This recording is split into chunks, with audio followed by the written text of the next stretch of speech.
আপনারা দেখছেন দর্পণ news TV channel. আজ 13ই জুন শনিবার। দেখে নিন আজকের বাছাই করা 20টি গুরুত্বপূর্ণ তাজা সংবাদ। শুরুতেই থাকছে আজকের নজর কাড়া শিরোনাম। প্রতিদিন এমন নির্ভরযোগ্য খবর পেতে আমাদের চ্যানেল সাবস্ক্রাইব করে সাথে থাকুন। আর ভিডিওটি ভালো লাগলে অবশ্যই একটি লাইক দিন। সাম্প্রদায়িক উস্কানির অভিযোগে মমতার বিরুদ্ধে এফআইআর। রাজ্য রাজনীতিতে তুমুল শোরগোল, বিরোধীদের নিশানায় মুখ্যমন্ত্রী। টাটাকে ফের বাংলায় আনার প্রতিশ্রুতি, শিল্প ফেরাতে বড় ঘোষণা, রাজনৈতিক মহলে নতুন জল্পনা। 1 আগস্ট থেকে স্মার্ট প্রিপেইড মিটারে বড় বদল, রাজ্য সরকারের নতুন নির্দেশিকায় চাপে সাধারণ মানুষ। হাইকোর্টে ধাক্কা খেল তৃণমূল, আপাতত বিরোধী দলনেতা থাকছেন ঋতব্রতই, স্থগিতাদেশ দিলেন না বিচারপতি। কল্যাণের তোপের মাঝে নজিরবিহীন সৌজন্য, কালীঘাট বৈঠক শেষে বড় বার্তা অভিষেকের। দিদিকে রাজ্যসভায় পাঠানোর ছক, ভাঙনের আবহে দিল্লিতে তৃণমূলের মেগা চাল, ঘিরে তীব্র জল্পনা। 700 টাকায় ভোটার কার্ড, মুর্শিদাবাদে 10,000 বাংলাদেশির নাম জড়িয়ে ভয়ঙ্কর পর্দাফাঁস। নিরাপত্তা কেড়েছে সরকার, প্রাণ বাঁচাতে বন্দুক হাতে ঘুরছেন তৃণমূল সাংসদ, চাঞ্চল্য রাজ্য রাজনীতিতে। বাংলাদেশের জঙ্গি সংগঠনের সঙ্গে তৃণমূলের যোগ, বিস্ফোরক দাবি ঘিরে শুরু রাজনৈতিক তরজা। সব দোষ অভিষেকের নয়, সায়নীর দলবদল নিয়ে বিস্ফোরক তথ্য ফাঁস করলেন সৌগত রায়। দেবের মুখে এক কথা, হাতে অন্য ইঙ্গিত, যতদিন মমতা বেঁচে আছেন মন্তব্যের নতুন বিতর্ক। রাজ্যের লাইব্রেরি থেকে সরছে মমতার বই, এপাং ওপাং থেকে হাম্বা বিতর্কে বড় ঘোষণা মন্ত্রীর। পেট্রোল পাম্প থেকে আর তেল কিনতে পারবেন না সবাই, কেন্দ্রের নতুন নির্দেশে বাড়ছে উদ্বেগ। মুখ ঢেকে কেন বেরোচ্ছেন সায়নী, কুণাল ঘোষের কটাক্ষে ফের উত্তপ্ত তৃণমূলের অন্দরের লড়াই। জল্পনা নয়, এবার প্রকাশ্যে 19 বিদ্রোহী সাংসদের সই, তৃণমূলে ভাঙনের জল্পনায় নতুন মোড়। দুর্গাপুজোর অনুদানে বড় বদল, কারা পাবেন সরকারি সাহায্য, স্পষ্ট বার্তা মুখ্যমন্ত্রীর। বিশ্ব বাংলা বাণিজ্য সম্মেলনে 635 কোটির দুর্নীতির অভিযোগ, মমতাকে নিশানা করে বিস্ফোরক দাবি শুভেন্দুর। ফুটপাত বিক্রির নামে ভয়ঙ্কর জালিয়াতি, পলাতক কাউন্সিলর সুশান্ত ঘোষকে ঘিরে চাঞ্চল্যকর তথ্য। টাটাকে বাংলায় ফিরিয়ে আনবো, দীপ্ত কণ্ঠে শুভেন্দুর ঘোষণা, শিল্প রাজনীতিতে নতুন সমীকরণ। শৈজাল কাণ্ডে সিআইডির কড়া জেরা, প্রশ্নের মুখে অভিষেকের বারবার জানি না উত্তর ঘিরে বাড়ছে রহস্য। এতক্ষণ শুনছিলেন সংবাদ শিরোনাম, এবার আসছে বিস্তারিত খবরে। সাম্প্রতিক উস্কানির অভিযোগে মমতা বন্দ্যোপাধ্যায়ের বিরুদ্ধে এফআইআর দায়ের হওয়াকে কেন্দ্র করে রাজ্য রাজনীতিতে তুমুল শোরগোল শুরু হয়েছে। বিরোধী শিবিরের অভিযোগ, সাম্প্রতিক এক রাজনৈতিক সভায় মুখ্যমন্ত্রীর কিছু বক্তব্য রাজ্যের সাম্প্রদায়িক সম্প্রীতিকে নষ্ট করতে পারে, সেই কারণেই তার বিরুদ্ধে আইনি পদক্ষেপ নেওয়া হয়েছে। ঘটনাকে ঘিরে রাজনৈতিক মহলে শুরু হয়েছে জোর তরজা। বিরোধী দলগুলির দাবি, রাজ্যে ক্রমশ রাজনৈতিক উত্তেজনা বাড়ছে এবং প্রশাসন নিরপেক্ষভাবে কাজ করছে না। তাদের অভিযোগ, শাসক দলের পক্ষ থেকে এমন কিছু মন্তব্য করা হচ্ছে যা সাধারণ মানুষের মধ্যে বিভাজন তৈরি করছে। এই এফআইআর দায়ের হওয়ার পর বিজেপি ও অন্যান্য বিরোধী দল মুখ্যমন্ত্রীকে তীব্র আক্রমণ করে দাবি করছে, আইনের চোখে সবাই সমান, তাই তদন্ত হওয়া উচিত। অন্যদিকে তৃণমূল কংগ্রেস এই অভিযোগ সম্পূর্ণ রাজনৈতিক উদ্দেশ্য প্রণোদিত বলেই দাবি করছে। দলের একাধিক নেতা জানিয়েছেন, বিরোধীরা রাজনৈতিকভাবে কোণঠাসা হয়ে এখন আইনের অপব্যবহার করছে। তৃণমূলের বক্তব্য, মুখ্যমন্ত্রী বরাবরই সম্প্রীতির রাজনীতি করেন এবং তার বিরুদ্ধে এই ধরনের অভিযোগ সম্পূর্ণ ভিত্তিহীন। ঘটনার পর থেকে রাজ্যের রাজনৈতিক পরিবেশ আরো উত্তপ্ত হয়ে উঠেছে। সোশ্যাল মিডিয়াতেও শুরু হয়েছে জোর বিতর্ক। রাজনৈতিক বিশ্লেষকদের মতে, লোকসভা নির্বাচনের পর রাজ্যের রাজনীতিতে যে অস্থিরতা তৈরি হয়েছে, এই এফআইআর বিতর্ক সেই পরিস্থিতিকে আরো জটিল করে তুলতে পারে। এখন নজর তদন্তের অগ্রগতি এবং আদালতের পরবর্তী পদক্ষেপের দিকে। টাটাকে আবার বাংলায় ফিরিয়ে আনবো, এই ঘোষণা ঘিরে রাজ্য রাজনীতিতে নতুন করে শুরু হয়েছে জোর আলোচনা। শিল্পায়ন ইস্যুকে সামনে রেখে শুভেন্দু অধিকারীর সাম্প্রতিক মন্তব্য রাজনৈতিক মহলে ব্যাপক চর্চার বিষয় হয়ে উঠছে। তার দাবি, পশ্চিমবঙ্গে আবার শিল্প ফেরানোর জন্য অনুকূল পরিবেশ তৈরি করা হবে এবং টাটা গোষ্ঠীকেও রাজ্যে বিনিয়োগের উৎসাহ দেওয়া হবে। শুভেন্দুর বক্তব্য সামনে আসতেই ফের আলোচনায় উঠে এসেছে সিঙ্গুর ইস্যু। বহু বছর আগে টাটার ন্যানো কারখানা ঘিরে যে আন্দোলন হয়েছিল তা বাংলার শিল্প রাজনীতিতে একটি বড় মোড় তৈরি করেছিল। সেই ঘটনার পর টাটা গোষ্ঠী পশ্চিমবঙ্গ ছেড়ে অন্য রাজ্যে চলে যায়। বিরোধীদের দাবি, সেই সিদ্ধান্তের ফলে রাজ্যে বড় শিল্প বিনিয়োগ থমকে যায় এবং কর্মসংস্থানের ক্ষেত্রেও বড় প্রভাব পড়ে। এবার সেই প্রসঙ্গ টেনে শুভেন্দু বলে, বাংলার মাটির সঙ্গে টাটা গোষ্ঠীর ঐতিহাসিক সম্পর্ক রয়েছে। তিনি দাবি করেন, ভবিষ্যতে সরকার পরিবর্তন হলে শিল্পবান্ধব পরিবেশ তৈরি করা হবে এবং বড় শিল্প গোষ্ঠীগুলিকে ফের বিনিয়োগে আমন্ত্রণ জানানো হবে। তার এই মন্তব্যের পর রাজনৈতিক মহলে নতুন জল্পনা শুরু হয়েছে। শিল্প ইস্যুকে কি আগামী নির্বাচনের বড় হাতিয়ার করতে চলেছে বিরোধী শিবির? অন্যদিকে তৃণমূল কংগ্রেসের পাল্টা দাবি করছে যে বর্তমান সরকার ইতিমধ্যে একাধিক শিল্প প্রকল্প এনেছে এবং বিরোধীরা শুধুমাত্র রাজনৈতিক লাভের জন্য পুরনো ইস্যু সামনে আনছে। তবে শুভেন্দুর এই মন্তব্য রাজ্যের শিল্প কর্মসংস্থান ঘিরে নতুন করে রাজনৈতিক বিতর্ক উস্কে দিয়েছে। 1 আগস্ট থেকে রাজ্যে স্মার্ট প্রিপেইড বিদ্যুৎ মিটার ব্যবস্থা নিয়ে বড় পরিবর্তনের ইঙ্গিত মিলতেই সাধারণ মানুষের মধ্যে শুরু হয়েছে উদ্বেগ। রাজ্য সরকারের নতুন নির্দেশিকা অনুযায়ী ধাপে ধাপে একাধিক এলাকায় পুরনো মিটারের বদলে স্মার্ট প্রিপেইড মিটার বসানো হবে। বিদ্যুৎ দপ্তরের দাবি, এই ব্যবস্থার ফলে বিদ্যুতের অপচয় কমবে, বিলিং আরো স্বচ্ছ হবে এবং গ্রাহকরা নিজেদের ব্যবহার অনুযায়ী খরচ নিয়ন্ত্রণ করতে পারবেন। তবে বিরোধীদের অভিযোগ, এতে সাধারণ মানুষের উপর আর্থিক চাপ আরো বাড়তে পারে। নতুন ব্যবস্থায় গ্রাহকদের মোবাইল রিচার্জের মতো আগাম টাকা ভরে বিদ্যুৎ ব্যবহার করতে হবে। নির্দিষ্ট ব্যালেন্স শেষ হয়ে গেলে স্বয়ংক্রিয়ভাবে সংযোগ বিচ্ছিন্ন হওয়ার আশঙ্কাও থাকছে। এই বিষয়টিকে কেন্দ্র করে উদ্বেগ বাড়ছে নিম্ন ও মধ্যবিত্ত পরিবারের মধ্যে। অনেকেই আশঙ্কা করছেন, মাসের শেষে একসঙ্গে বিল দেওয়ার পরিবর্তে নিয়মিত রিচার্জ করতে হলে সংসারের খরচের উপর বাড়তি চাপ তৈরি হবে। রাজ্য সরকারের পক্ষ থেকে অবশ্য দাবি করা হয়েছে, স্মার্ট মিটার ব্যবস্থায় গ্রাহকের সুবিধাই বাড়বে, বিদ্যুৎ ব্যবহারের রিয়েল টাইম তথ্য পাওয়া যাবে এবং অতিরিক্ত বিলের অভিযোগও কমবে। পাশাপাশি বিদ্যুৎ চুরি রুখতেও এই প্রযুক্তি কার্যকর হবে বলেই মনে করছে প্রশাসন।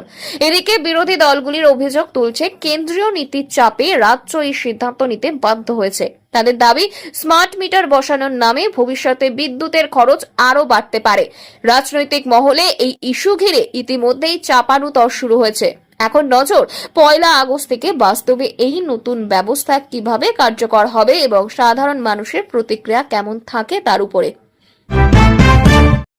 হাইকোর্টে বড় ধাক্কা খেল তৃণমূল কংগ্রেস। বিরোধী দলনেতার পদ নিয়ে চলা রাজনৈতিক ও আইনি টানাপোড়েনের মাঝে আদালত আপাতত ঋতব্রত বন্দ্যোপাধ্যায়কে সেই পদে বহাল রাখার নির্দেশ দিয়েছে। বিচারপতি স্পষ্ট জানিয়েছেন, এই মুহূর্তে কোনো স্থগিতাদেশ দেয়া হচ্ছে না। আদালতের এই পর্যবেক্ষণের পর রাজ্যের রাজনৈতিক মহলে নতুন করে শুরু হয়েছে জোর চর্চা। সূত্রের খবর, বিরোধী দলনেতার পদ নিয়ে দলের অন্দরে দীর্ঘদিন ধরেই মতবিরোধ চলছিল। বিষয়টি আদালতে পৌঁছানোর পর রাজনৈতিক গুরুত্ব আরও বেড়ে যায়। তৃণমূলের পক্ষ থেকে দাবি করা হয়েছিল, দলীয় সিদ্ধান্ত অনুযায়ী নতুন নেতৃত্ব আনার প্রক্রিয়া চলছে। তবে আদালত প্রাথমিক পর্যায়ে সেই দাবিতে হস্তক্ষেপ করতে রাজি হয়নি।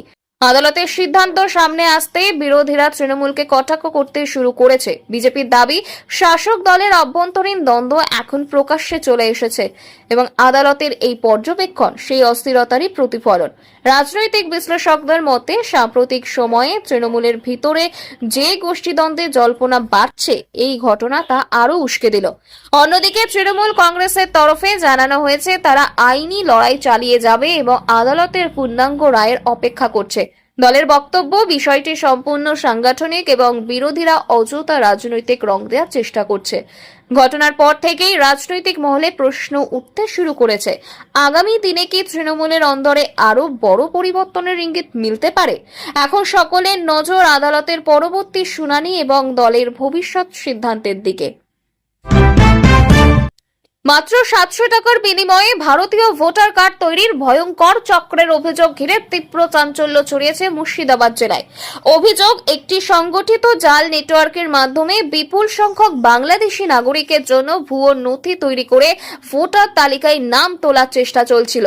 তদন্তকারী সূত্রের দাবি, প্রায় 10,000 মানুষের নাম এই চক্রের সঙ্গে যুক্ত থাকতে পারে বলেই প্রাথমিকভাবে সন্দেহ করা হচ্ছে। ঘটনার পর থেকেই প্রশাসনিক মহলে শুরু হয়েছে তীব্র চাপানুতর। বিরোধী দলগুলির অভিযোগ, দীর্ঘদিন ধরে সীমান্তবর্তী জেলাগুলিতে বেআইনি অনুপ্রবেশ ও ভুয়ো পরিচয়পত্র তৈরির কারবার চলছিল, কিন্তু প্রশাসন কার্যকর পদক্ষেপ নেয়নি। বিজেপি নেতার দাবি, ভোট ব্যাংকের রাজনীতির কারণেই এই ধরনের সক্রিয় হয়ে উঠেছে। তদন্তে নেমে পুলিশ ও গোয়েন্দা সংস্থাগুলির কয়েকজন সন্দেহভাজনকে জিজ্ঞাসাবাদ শুরু করেছে বলেই খবর। সূত্রের দাবি, স্থানীয় কিছু দালাল ও নথি জালিয়াতি চক্রের সদস্যরা মোটা টাকার বিনিময়ে ভোটার কার্ড, আধার ও অন্যান্য পরিচয়পত্র তৈরির প্রতিশ্রুতি দিত। এমনকি ভুয়ো ঠিকানাও ব্যবহার করা হতো বলে অভিযোগ উঠছে। অন্যদিকে তৃণমূল কংগ্রেস এই অভিযোগকে রাজনৈতিক চক্রান্ত বলেই দাবি করছে। তাদের বক্তব্য, বিরোধীরা পরিকল্পিতভাবে রাজ্যের ভাবমূর্তি নষ্ট করার চেষ্টা করছে। তবে ঘটনাটি সামনে আসার পর সীমান্ত নিরাপত্তা ও নাগরিক পরিচয় যাচাইয়ের ব্যবস্থা নিয়ে নতুন করে প্রশ্ন উঠতে শুরু করেছে। রাজনৈতিক বিশ্লেষকদের মতে, আগামী নির্বাচনের আগে এই ইস্যু রাজ্যের রাজনীতিতে বড় প্রভাব ফেলতে পারে। এখন নজর তদন্ত কত দূর এগোয় এবং প্রশাসন কি পদক্ষেপ নেয় তার দিকে। দীর্ঘদিনের জল্পনার পর এবার প্রকাশ্যে সামনে এলো 19 জন বিদ্রোহী সাংসদের সই করার নথি। এই ঘটনাকে ঘিরে তৃণমূল কংগ্রেসের অন্দরে ভাঙনের জল্পনা আরো তীব্র হয়েছে। রাজনৈতিক মহলের দাবি উঠছে, দলের অভ্যন্তরে অসন্তোষ এতটাই বেড়েছে যে একাংশের সাংসদ এখন প্রকাশ্যে নেতৃত্বের বিরুদ্ধে অবস্থান নিতে শুরু করেছেন। সূত্রের খবর, ওই নথিতে একাধিক সাংসদের স্বাক্ষর রয়েছে এবং সেখানে দলীয় সংগঠন, নেতৃত্বের সিদ্ধান্ত ও সাংসদের ভূমিকা নিয়ে অসন্তোষ প্রকাশ করা হয়েছে বলেই দাবি। যদিও নথির সমস্ত বিষয় প্রকাশ্যে না এলেও তা ঘিরে রাজনৈতিক মহলে জোর চর্চা শুরু হয়েছে। বিরোধীরা ইতিমধ্যে এই ঘটনাকে তৃণমূলের ভিত নড়ে যাওয়ার ইঙ্গিত বলেই কটাক্ষ করেছে। বিজেপির দাবি, লোকসভা নির্বাচনের ফলাফলের পর থেকেই তৃণমূলের অন্দরে গোষ্ঠীদ্বন্দ্ব চরমে পৌঁছেছে। একাধিক নেতা ও সাংসদের মধ্যে দূরত্ব বাড়ছে বলেও দাবি বিরোধীদের। তাদের বক্তব্য, দলের অনেকেই বর্তমান নেতৃত্বের উপর আস্থা হারাতে শুরু করেছেন। অন্যদিকে তৃণমূলের পক্ষ থেকে এই ঘটনাকে গুরুত্বহীন বলেই দেখানোর চেষ্টা করা হচ্ছে। দলের একাংশের বক্তব্য, মতবিরোধ থাকতেই পারে, কিন্তু তা দল ভাঙনের ইঙ্গিত নয়। শাসক দলের দাবি, বিরোধীরা ইচ্ছাকৃতভাবে পরিস্থিতিকে বড় করে দেখতে চাইছে। তবে রাজনৈতিক বিশ্লেষকদের মতে, প্রকাশ্যে একসঙ্গে এতজন সাংসদের নাম উঠে আসা নিঃসন্দেহে গুরুত্বপূর্ণ ঘটনা। এর ফলে দলের অন্দরে অস্বস্তি আরো স্পষ্ট হয়ে গেল বলেই মনে করা হচ্ছে। এখন নজর দলীয় নেতৃত্ব এই পরিস্থিতিতে কিভাবে সামাল দেয় এবং আগামী দিনে আরো কেউ প্রকাশ্যে আসে কিনা তার উপর। দুর্গাপূজার সরকারি অনুদান নিয়ে এবছর বড় পরিবর্তনের ইঙ্গিত দিল রাজ্য সরকার। মুখ্যমন্ত্রী স্পষ্ট জানিয়ে দিয়েছেন, এবার থেকে শুধুমাত্র নির্দিষ্ট নিয়ম মেনে আবেদন করা পুজো কমিটিগুলিকেই সরকারি সাহায্য দেওয়া হবে। এই ঘোষণার পর থেকেই রাজ্যের বিভিন্ন পুজো উদ্যোক্তাদের মধ্যে শুরু হয়েছে জোর আলোচনা। প্রশাসনিক সূত্রে খবর, অনুদান বন্টনে আরো স্বচ্ছতা আনতেই নতুন কিছু শর্ত আরোপ করা হতে পারে। রাজ্য সরকারের দাবি, দুর্গাপুজো শুধুমাত্র ধর্মীয় উৎসব নয়, এটি বাংলার সংস্কৃতি ও অর্থনীতির সঙ্গে গভীরভাবে যুক্ত। প্রতি বছর হাজার হাজার মানুষ এই উৎসবের সঙ্গে প্রত্যক্ষ ও পরোক্ষভাবে যুক্ত থাকেন। তাই পুজো কমিটিগুলিকে আর্থিক সহায়তা দেয়া হলে স্থানীয় ব্যবসা ও কর্মসংস্থানও উপকৃত হয়। তবে এবার সরকার চাইছে প্রকৃত ও সক্রিয় পুজো উদ্যোক্তারাই যেন এই সুবিধা পান। সূত্রের খবর, যেসব পুজো কমিটির বিরুদ্ধে আর্থিক অনিয়ম, রাজনৈতিক সংঘর্ষ বা প্রশাসনিক নিয়ম ভাঙার অভিযোগ রয়েছে, তাদের অনুদান পাওয়া কঠিন হতে পারে। পাশাপাশি অগ্নি নির্বাপন ব্যবস্থা, ট্রাফিক নিয়ন্ত্রণ ও পরিবেশ সংক্রান্ত নিয়ম মানার বিষয়েও কড়া নজরদারি চালানো হবে বলেই জানা গিয়েছে। মুখ্যমন্ত্রীর এই ঘোষণার পর বিরোধী দলগুলি অভিযোগ তুলেছে, সরকার রাজনৈতিক বিবেচনায় অনুদান বন্টন করতে পারে। তাদের দাবি, সাধারণ ক্লাব ও ছোট পুজো কমিটিগুলির উপর নতুন নিয়মে চাপ বাড়বে। যদিও তৃণমূল কংগ্রেস এই অভিযোগ অস্বীকার করে জানিয়েছেন, পুরো প্রক্রিয়ায় স্বচ্ছভাবে করা হবে। রাজনৈতিক মহলের মতে, দুর্গাপুজোকে কেন্দ্র করে প্রতি বছরই রাজ্যে বড় রাজনৈতিক বার্তা দেয়া হয়। তাই এবারের অনুদান নীতি নিয়েও রাজনৈতিক চাপানুতর আরো বাড়তে পারে। বিশ্ব বাংলা বাণিজ্য সম্মেলনকে কেন্দ্র করে এবার বড়সড় দুর্নীতির অভিযোগ তুললেন শুভেন্দু অধিকারী। তার দাবি, সম্মেলনের আয়োজন ও বিভিন্ন প্রকল্পে প্রায় 635 কোটি আর্থিক অনিয়ম হয়েছে। এই বিস্ফোরক অভিযোগ সামনে আসতেই রাজ্য রাজনীতিতে শুরু হয়েছে তুমুল বিতর্ক। শুভেন্দুর অভিযোগ, সরকারি অর্থের অপব্যবহার করে শুধুমাত্র প্রচারের জন্য বিপুল টাকা খরচ করা হয়েছে। বিরোধী শিবিরের দাবি, বিশ্ব বাংলা বাণিজ্য সম্মেলনের মাধ্যমে শিল্প বিনিয়োগের বড় বড় প্রতিশ্রুতি দেয়া হলেও বাস্তবে বহু প্রকল্পের অগ্রগতি দেখা যায়নি। তাদের অভিযোগ, ঘোষিত বিনিয়োগের বড় অংশই কাগজে কলমে সীমাবদ্ধ থেকেছে। শুভেন্দু অধিকারী দাবি করছেন যে এই পুরো বিষয়টি নিরপেক্ষ তদন্ত হওয়া প্রয়োজন এবং রাজ্যের মানুষ জানতে চান সরকারি টাকার প্রকৃত হিসাব কোথায় গেল। এই অভিযোগের পর তৃণমূল কংগ্রেস পাল্টা আক্রমণ শানিয়েছেন। শাসক দলের বক্তব্য, বিশ্ব বাংলা বাণিজ্য সম্মেলনের মাধ্যমে বহু শিল্প সংস্থা বাংলায় বিনিয়োগে আগ্রহ দেখিয়েছে এবং রাজ্যের অর্থনীতি উপকৃত হয়েছে। তৃণমূল নেতাদের দাবি, বিরোধীরা রাজনৈতিক উদ্দেশ্যে শিল্প সম্মেলনকেও বিতর্কিত করার চেষ্টা করছে। রাজনৈতিক বিশ্লেষকদের মতে, শিল্প ও কর্মসংস্থান ইস্যুকে সামনে রেখে আগামী দিনে বিরোধীরা সরকারকে আরও চাপে ফেলতে চাইবে। বিশেষ করে সিঙ্গুর ও শিল্পহীনতার পুরনো বিতর্ক ফের সামনে আসায় এই অভিযোগ নতুন মাত্রা পেয়েছে। ঘটনার পর থেকেই রাজনৈতিক মহলে প্রশ্ন উঠছে, সত্যিই কি আর্থিক অনিয়ম হয়েছে নাকি এটি শুধুই রাজনৈতিক চাপ তৈরির কৌশল? এখন নজর এই অভিযোগ নিয়ে প্রশাসন বা তদন্তকারী সংস্থা কোনো পদক্ষেপ নেয় কিনা তার উপর। বিস্ফোরক মদ কেলেঙ্কারি, বোতলে 3 টাকা অতিরিক্ত আয়, সব টাকা পৌঁছত অভিষেকের কাছে। ফার্স্ট চাঞ্চল্যকর তথ্য, রাজ্যে ফের চাঞ্চল্য ছড়ালো কথিত মদ কেলেঙ্কারি নিয়ে বিস্ফোরক অভিযোগকে কেন্দ্র করে। তদন্তকারী সংস্থার জেরায় এক ব্যবসায়ীর দাবি ঘিরে এখন তোলপাড় রাজনৈতিক মহল। অভিযোগ, রাজ্যে বিক্রি হওয়া প্রতিটি মদের বোতলে অতিরিক্ত 3 টাকা করে তোলা হতো এবং সেই বিপুল অর্থ প্রভাবশালী মহলের কাছে পৌঁছে যেত। যদিও অভিযোগের সত্যতা এখনো সরাসরিভাবে প্রমাণিত হয়নি। সূত্রের খবর, তদন্ত চলাকালীন এক অভিযুক্ত ব্যবসায়ী নাকি দাবি করেছেন এই অতিরিক্ত অর্থ সংগ্রহের জন্য একটি আলাদা নেটওয়ার্ক তৈরি করা হয়েছিল। জেলা থেকে কলকাতা সর্বত্র নির্দিষ্ট চ্যানেলের মাধ্যমে টাকা আদায় হতো বলে অভিযোগ। তদন্তকারীরা এখন সেই আর্থিক লেনদেনের নথি খতিয়ে দেখছেন বলেই জানা গিয়েছে।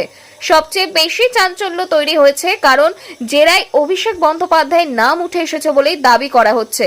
যদিও তৃণমূলের পক্ষ থেকে অভিযোগ সম্পূর্ণ রাজনৈতিক উদ্দেশ্য প্রণোদিত বলে উড়িয়ে দেওয়া হয়েছে। দলের বক্তব্য, বিরোধীরা ইচ্ছাকৃতভাবে কুৎসা ছড়ানোর চেষ্টা করছে।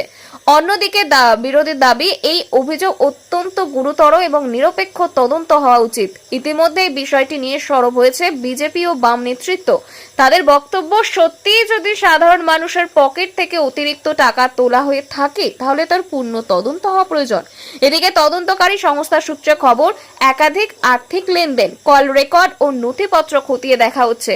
আগামী দিনে আরও কয়েকজন প্রভাবশালী ব্যক্তিকে জিজ্ঞাসাবাদ করা হতে পারে বলেও ইঙ্গিত মিলছে। এই ঘটনাকে কেন্দ্র করে রাজ্যের রাজনৈতিক তরজা এখন চরমে। আসন্ন ভোটের আগেই বিতর্ক যে দলের অস্বস্তি আরও বাড়াবে তা নিয়ে রাজনৈতিক বিশ্লেষকদের একাংশ প্রায় নিশ্চিত।